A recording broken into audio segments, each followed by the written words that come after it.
Elhamdülillahi Rabbil alemin ve salatu ve selamu ala seyyidil mursalin.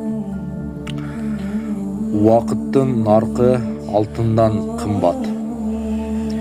Bir kezde köp baylık toptoğun, eldin bары suqtangan bir işker bolğan. Anın iri düköndörü, kuruluşları, maşini, mal mülk var ele. Bирок ал күнү түнү иш менен алек болуп, үй бүлөсүнө, балдарына жана руханий жашоого убакыт бөлгөн эмес. Анын кичи уулу бир күнү жанына келип, "Ата, сен мени менен бирге ойнобойсуң. Ар дайым телефон жолугушуу, акча долбоор, мени 1 саат угуп койсоң болот беле?" деп кайрылат. Атасы өзүн актап, "Эртең" деп жооп берет. "Иш бүткөндө убакыт табам" дейт. Бирок эртең эч качан келген эмес. Күндөр өтөт, жылдар өтөт. Bir күнү ал ишкер ооруп калат. Ооруканага түшөт. Доктурлар анын абалы оор экенин айтышат.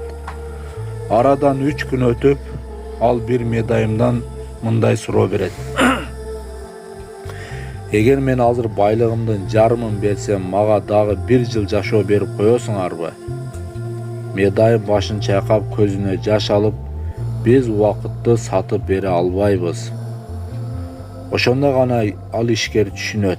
Акча, ийгилик, атак, даңк убакытты кайтарып бере албайт.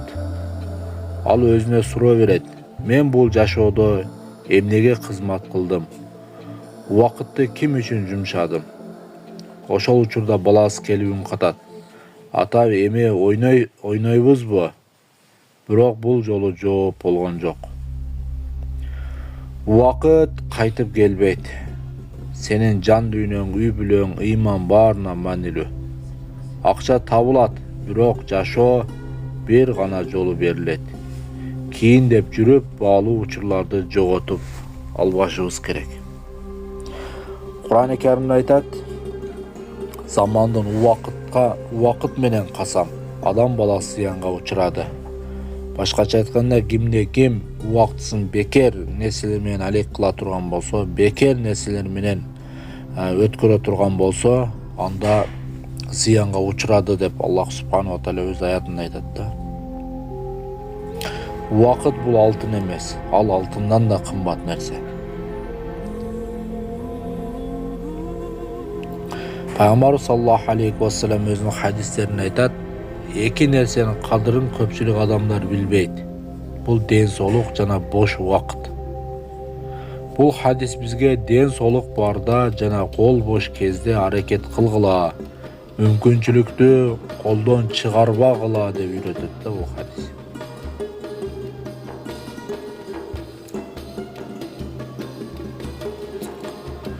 Бир мугалим колуна эски саатты кармап келип студенттерге айтты: "Бул саат 40 жыл мурун атамдын белеги. Ал мен үчүн баа жеткис. Бирок азыр аны бириңерге сатам. Ким канча сунуш кылат?" дейт. Бир студент 100 сом, башкалары 200-300 сом. Мугалим күлүп: "Эми муну зергерге алып бардым. Ал 20 000 сомго баалады. Эмнеге? Анткени ал бул сааттын убакыт жана тарых менен болгон баасын түшүнөт." Ошондуктан ар нерсенин баасы анын сырткы көрүнүшүнөн эмес, анын ички тарыхы, убакыт менен болгон байланышы аркылуу аныкталат. Адамдын да өмүрү анын убактысы кандай пайдаланганы менен бааланат. Бир жигит түн ичинде периштени түшүндө көрөт. Периште ага 24 сааттык банктын картасын берет. Бул карта күнүнө 86 400 сом берет. Бирок күн бүтсө акча жокко чыгат. Сактап же топтой албайсың. Жигит таң калып: "Эмне үчүн ушундай?" Периште жылмайып: "Сенин өмүрүңдө да ошондой. 86 400 секунд бар. Ар күнү ошол мүмкүнчүлүктү сага Аллах берет. Колдонбосоң кайра келбейт. Мындан сабак эмне? Убакыт акчадан да кымбат. Сактап болбойт. Колдон аны убакытты же жоготосуң да, убакытты же сактай албайсың эч качан убакытты. Же убакытты пайдалуу нерседе колдоносуң, же болбосо жоготосуң. Ошол эки эле вариант бар убакытта. Бир бала атасына күндө кат жазчу, бирок почтага жеткирбей калчу. Кийин берейин дейт. Атасы узак сапарга кетип, ошол бойдон кайткан жок. Башкача айтканда, бул дүйнөдөн өтүп кетет. Бала чоңойгондо ошол каттардын баарын карап көзүнө жаш алат.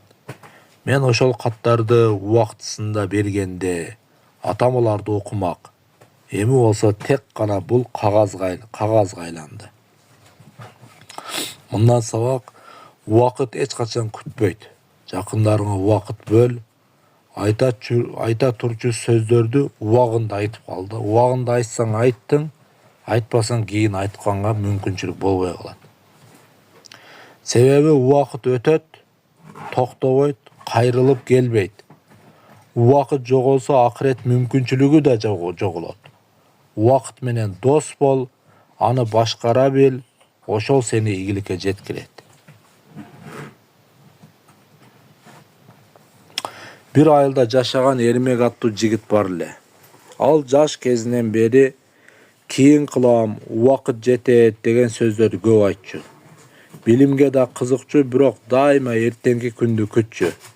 Ата-энеси ага балам, жаштык баа жеткиз, убакытты текке кетирбе дешчү. Бир күнү атасы ооруп төшөккө жатып калды. Эрмек ал кезде шаарда окуп жүргөн. Апасы телефон чалып, балам, атаң сенин үнүңдү уккусу келип жатат, үйгө кел деди. Бирок Эрмек, апаке, ушул жуманы бүтүрөйүн, иштер бүтсүн, анан барам деп жооп берди. Бир жумадан кийин үйүнө барса, ата-энеси ыйлап жаткан болчу, атасы жок болчу. Үй тымтырс, апасы кара кийинип олтуруптур. Балам, атаң сен акыркы жолу угам деп күттү, сен келбей калдың. Эрмек отуруп ыйлап, атасынын төшөгүндө калган катты колуна алды. Катта мындай деп жазылыптыр: Уулум, жашоонун эң кымбат белеги убакыт. Аны текке кетирбе. Бир күнү кечигип калдым дебес үчүн жакшы иштерди бүгүндөн башта. Атаң сени жакшы көрөт. Ошол күндөн тарта Эрмек өзгөрдү. Ал ар күнү өзүнөн сурачу: мен бүгүн убактымды эмне үчүн жумшадым деп. Ал мугалим болуп жаштарга убакыт, өмүр эмне экендигин түшүндүрүп калды. Атасынын катын ар дайым жанында алып жүрчү. Бул эмнени бизге көрсөтөт? Убакыт бир гана өтөт. Ал сен күтсөң да, күтпөсөң да өтө берет.